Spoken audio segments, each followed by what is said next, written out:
So, ladies and gentlemen, as promised, we'll begin with talking about the big conflict. A lot of you are only asking, how will this war, that has ensued between Israel and Iran now impact all of us? We begin with the most dramatic images that you have seen during the last, many hours. This is a moment where Israelis are running for shelter. Remember, the moment the sirens go off, and there was this huge concern about what possibly could happen.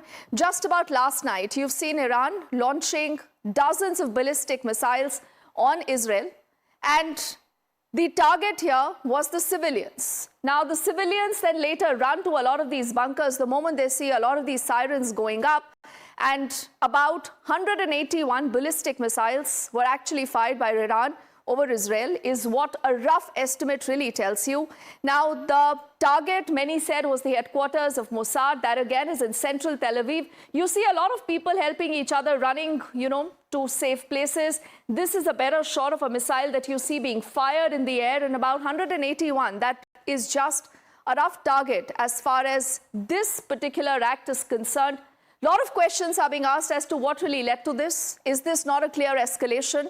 Why did we see Iran doing this? Iran, for the very first time, remember, is directly getting involved in a war like this. So what happens from here on? We've seen a clear escalation, and just a day earlier, we had seen those very, very stern warnings that had also come in from a lot of important world capitals. We've also seen, reports coming in from Lebanon that again is seeing some bit of a strife.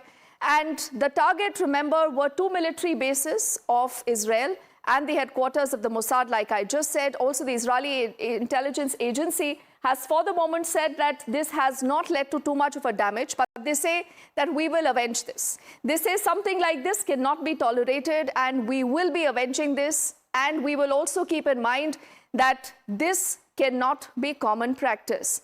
And as we look at all these images right now on your screens, we'll also be talking more about what possibly could happen. The operation that still continues, for the moment it has been halted.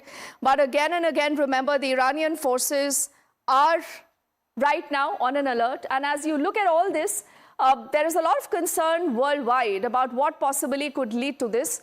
There is also another important factor, which is the Israel's Iron Dome that was seen in action, with the Israeli Defense Forces claiming that a large number of missiles were intercepted and only a few hit the central and the southern areas.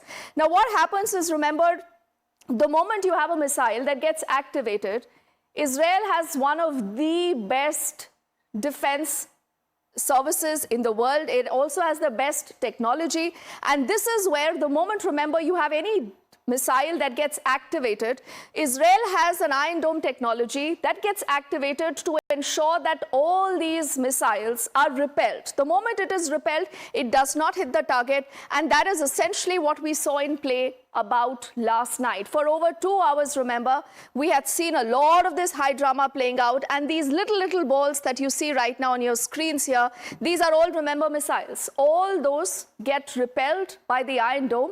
Now, we've also seen Benjamin Netanyahu responding after what has happened, and he's made it very clear that this will be avenged. He says that something like this cannot be the new normal. הערב איראן שוב תקפה את ישראל במאות טילים. המתקפה הזאת נכשלה. היא סוכלה בזכות מערך ההגנה האווירי של ישראל, שהוא המתקדם ביותר בעולם, ואני מברך את צה"ל על ההישג המרשים. היא גם סוכלה בזכות הערנות והאחריות שגיליתם אתם, אזרחי ישראל. ואני מודה גם לארצות הברית על תמיכתה במאמץ ההגנה שלנו. איראן עשתה הערב טעות גדולה, והיא תשלם על כך. המשטר באיראן לא מבין את נחישותנו להגן על עצמנו, ואת נחישותנו לגמול לאויבינו. אלה שלא מבינים זאת, הם יבינו. נעמוד בכלל שקבענו. מי שתוקף אותנו, אנחנו תוקפים אותו. זה נכון בכל מקום כשאנחנו נלחמים בציר הרשע.